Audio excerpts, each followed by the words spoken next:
मेरे साथ अखिल भारतीय कांग्रेस के पवन खेड़ा जी, आप सभी मीडिया के साथियों का अभिनंदन।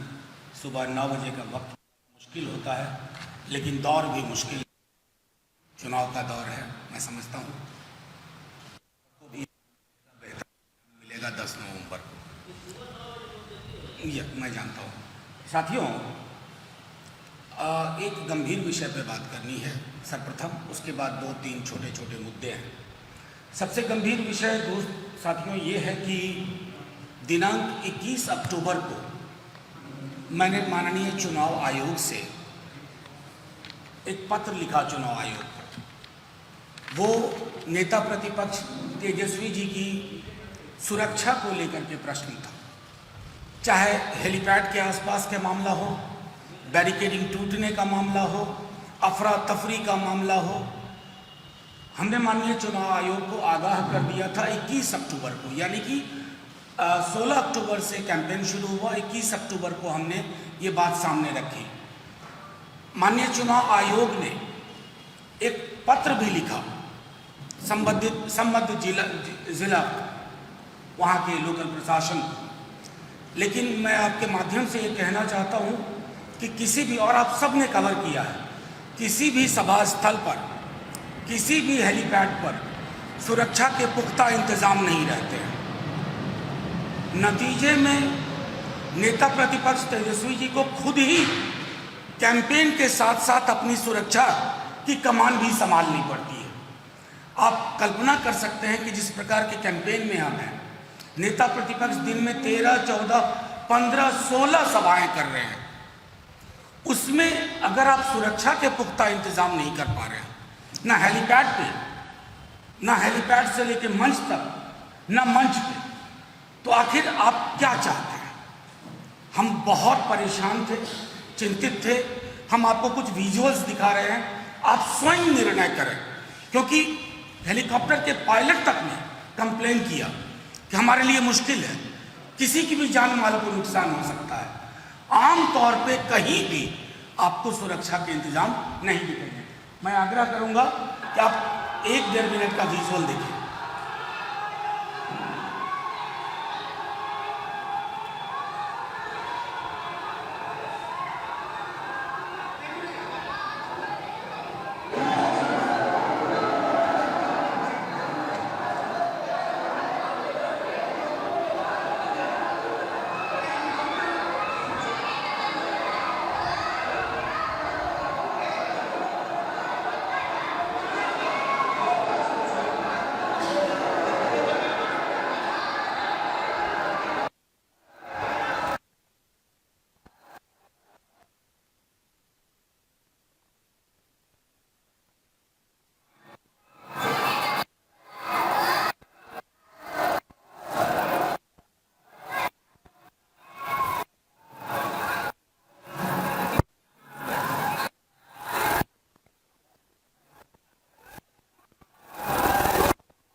कि 21 अक्टूबर को ये चिट्ठी लिखी गई। उसके बाद मुझे ये भी पता है कि चुनाव आयोग ने निर्देश दिए।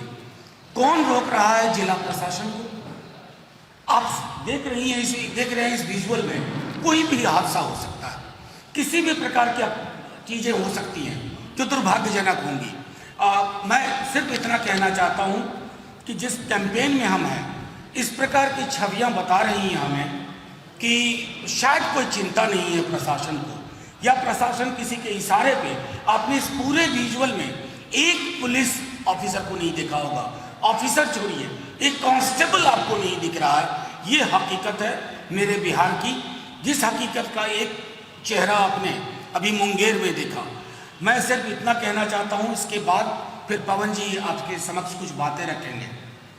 हम बहुत पॉजिटिव कैंपेन के साथ चल रहे हैं। आज पहली बार शिकायत लेके आया हूँ आपके सामने, इसलिए कि वो शिकायत जो हमने चुनाव आयोग से की थी, उसको ज़मीन पे उसका अमलीकरण नहीं हो रहा है।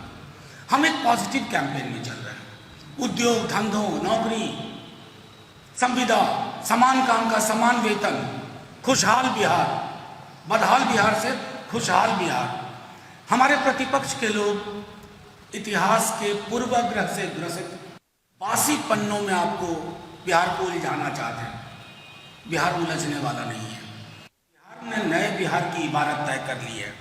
इसलिए हम दूसरे चरण, अब 3 दिन बाद दूसरा चरण है, मैं आप सबों के माध्यम से 4 दिन बाद दूसरा चरण है, मैं आप सबों के माध्यम से बिहार के अवाम को कहना चाहता हूँ, बंद पड़े चीनी मिल, झूठ मिल बिहार के एक एक व्यक्ति को परेशान करते हैं। आखिर ये सारे मिल इसी 15 साल के तथाकथित सुशासनी दौर में क्यों खत्म हो गए? चाहे मरौड़ा का हो, समस्तीपुर का हो, लोहट हो, कटिहार हो, ये हमारी प्रतिबद्धताओं में शामिल है। जैसे 10 लाख नौकरी की बात करते हैं पहली कैबिनेट के बाद, उसी तरह इन उद्योगों को समयबद्ध तरीके से चालू किया जाएगा और नए इंडस्ट्रीज वो बिछाए जाएंगे। मैं सबों से आग्रह करूंगा, माननीय प्रधानमंत्री जी से लेकर के माननीय मुख्यमंत्री जी से, आइए कम से कम कहिए तो सही कि हम एक पॉजिटिव एजेंडा पे काम कर रहे हैं।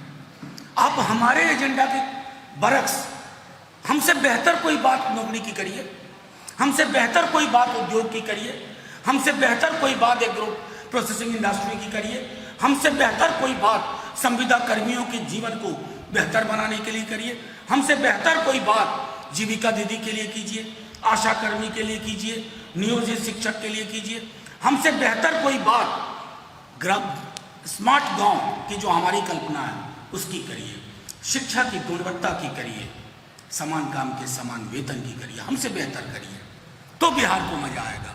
लेकिन आप तो बदतर एजेंडे में जा रहे हैं। तो यहाँ मुकाबला बेहतर और बदतर का है। मैंने कहा पहली बार शिकायत लेके आया हूँ, इसके बाद फिर कभी शिकायत लेके नहीं आएंगे। शिकायत इसलिए कि इसमें नेता प्रतिपक्ष से लेकर के किसी हमारे आम भाई बहन के साथ कोई हादसा हो सकता है।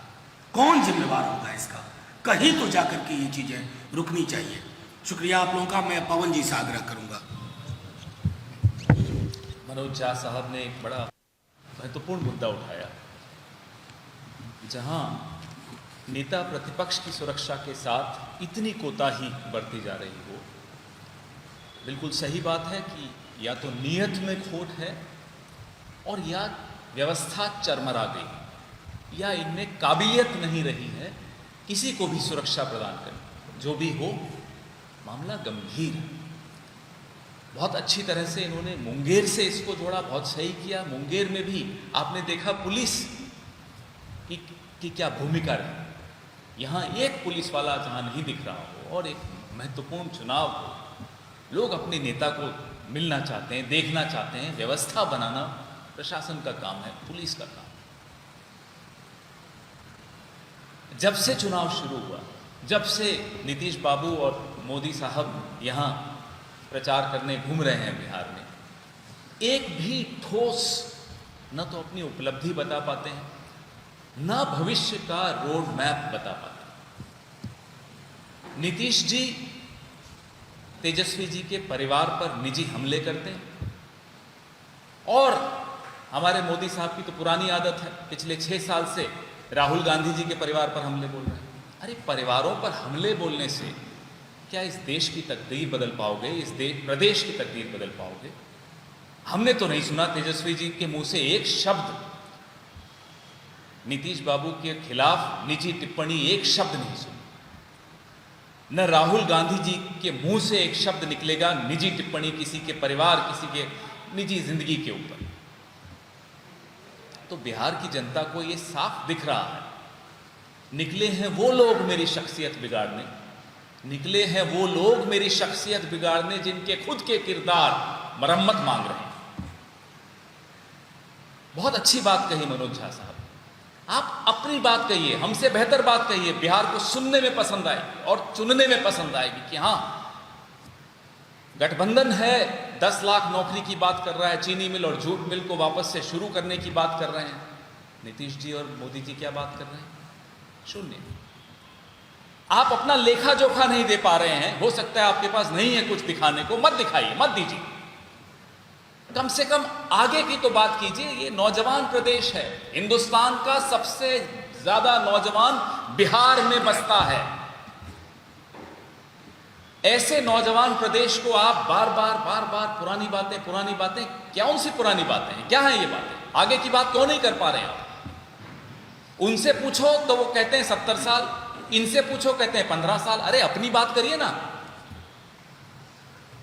एक पहला चुनाव मैं अपनी जिंदगी का देख रहा हूं और मैं धन्यवाद बिहार के नौजवान को भी देता हूं और बिहार के नौजवानों के प्रतिनिधि तेजस्वी यादव जी को भी देता हूं, कांग्रेस पार्टी के हमारे नेता राहुल गांधी जी को भी देता हूं, जिन्होंने इस प्रदेश में चुनाव में एजेंडा आप लोगों का सेट किया, आप लोगों की मदद से सेट किया और बड़ा पॉजिटिव एजेंडा है।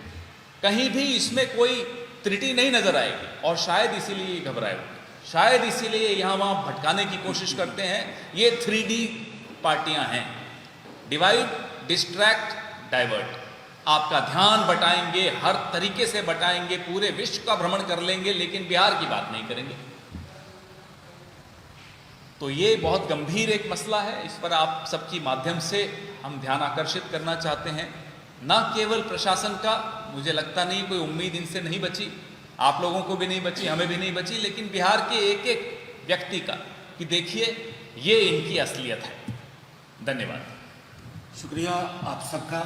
मैं कोशिश करूंगा आगे से 9 बजे ना करूं, हमारे साथी कह रहे हैं बहुत जल्द हो जाता है, लेकिन आप सबका बहुत शुक्रिया, बड़ी संख्या में आए और हमारी अभी सवाल लेंगे, अभी सवाल ले लेंगे। हाँ बताएं।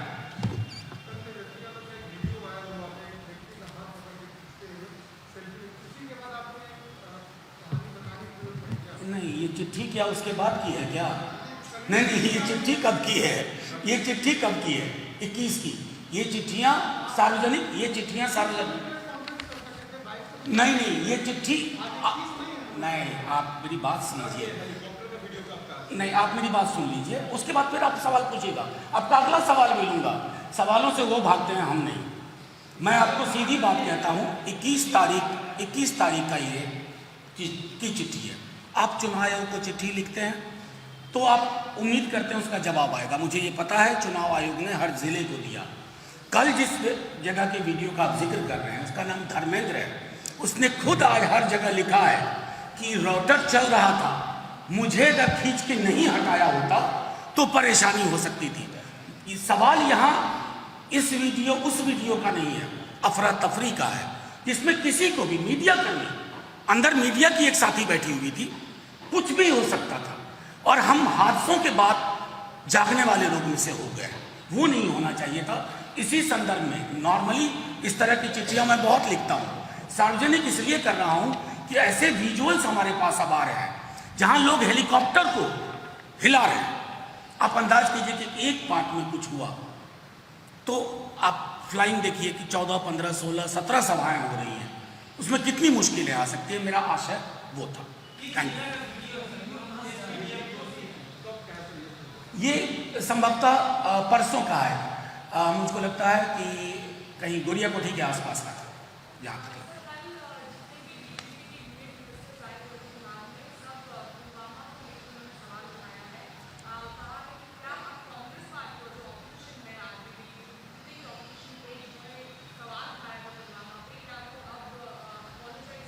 किसने सवाल उठाया था? हमने तो कभी सवाल नहीं उठाया था। अब खुद ना किसी ने सवाल नहीं उठाया था, पूरी गंभीरता से कह रहा हूं। सदन में भी कहा था कि सेना के एक एक जवान जो सरहद पे हैं उनकी प्रतिबद्धता को सलाम। अरे साहब, देशभक्ति का पैमाना तौलोगे ना तो हम में अपने से 2-4 किलो ज्यादा ही पाओगे। बहुत स्पष्ट बात मनोज जी ने कही, कतई ऐसे कोई सवाल नहीं उठाए गए। सवाल बिल्कुल स्पष्ट हैं। हमारे 40 जवान शहीद हुए, ये प्रश्न चिन्ह सुरक्षा पे उनकी कैसे आया, ये सवाल तो एक एक हिंदुस्तानी का हक बनता है, हम सबका कर्तव्य बनता है। इन सवालों से बचना चाहते हैं, बचिए। कोई बात। Thank you. हाँ बताइए।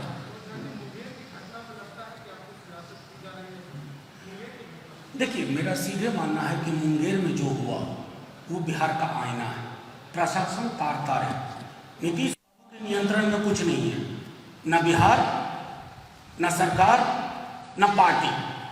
और वो चिंता का विषय है कि एक इन चुनाव के बीच में जो कल मैं छवियां देख रहा था मुंगेर की, वो डराती हैं हर बिहारी को, चाहे वो सहरसा में हो, पूर्णिया में हो, समस्तीपुर में हो, मधुबनी में हो। मैं सिर्फ इतना चाहता हूँ, शांति की अपील अपने दल की ओर से, गठबंधन की ओर से, कि जान माल से ऊपर कुछ नहीं है। आपसी भाईचारा कायम रखें। आपसी भाईचारा कायम रहेगा तो हम एक सुदृढ़ सुगढ़ बिहार की बनावट तय कर पाएंगे। जी जी, एक रुपये के सवाल नहीं होता।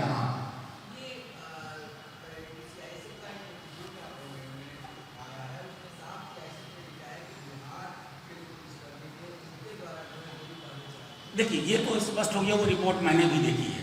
पहले ये कहा गया कि नहीं भीड़ से ही गोली चली, अब तो ये स्पष्ट हो गया। अब माननीय चुनाव आयोग ने संज्ञान लिया, ध्यान रहे, चुनाव आयोग ने संज्ञान लिया। और मैं आपको माध्यम से स्पष्ट तौर पे कहता हूं कि ये संदेश है बिहार की सरकार को, उसके अवसान के वक्त अभी भी जो 10-12 दिन बचे हैं, बिहार में इस तरह की घटना ना हो जहां आपके आला ऑफिसर झूठ बोलने की कोशिश करें और पकड़े जाएं। जी बोलिए। यही सवाल आपसे है कि लगता है कि इसको सियासत हो रही है और पूरे घटना को सभी राजनीतिक दलों के द्वारा शुरू में ही बताओ किया जाना चाहिए था, अपील की जानी चाहिए लोगों की। नहीं, अगर हम जो कि विपक्ष में हैं आवाज भी नहीं उठाएं कि वहां गलत हुआ दुर्गा भक्तों के साथ, ये कहना चाहते हैं आप? वो निहत्थे लोग, दुर्गा भक्त जिन पर गोली चली, जिन पर लाठियां चली, उनकी आवाज कौन बनेगा? मनोज झा बनेंगे ना, हम ही तो बनेंगे, कांग्रेस और जो विपक्ष है। तो हम तो अपना फर्ज अदा कर रहे हैं और बिल्कुल सही बात है, हम अपील भी कर रहे हैं, लगातार अपील कर रहे हैं कि शांति से बड़ा कुछ नहीं हो सकता। हर विवाद बैठकर बात कर हल किया जा सकता है, लेकिन जो जिम्मेदारी जिसकी बनती है, प्रशासन जिसके हाथ में है, उनकी भूमिका क्या रही, इस पर प्रश्न उठाना हमारा अधिकार है और कर्तव्य भी है। थैंक यू, शुक्रिया, जय हिंद।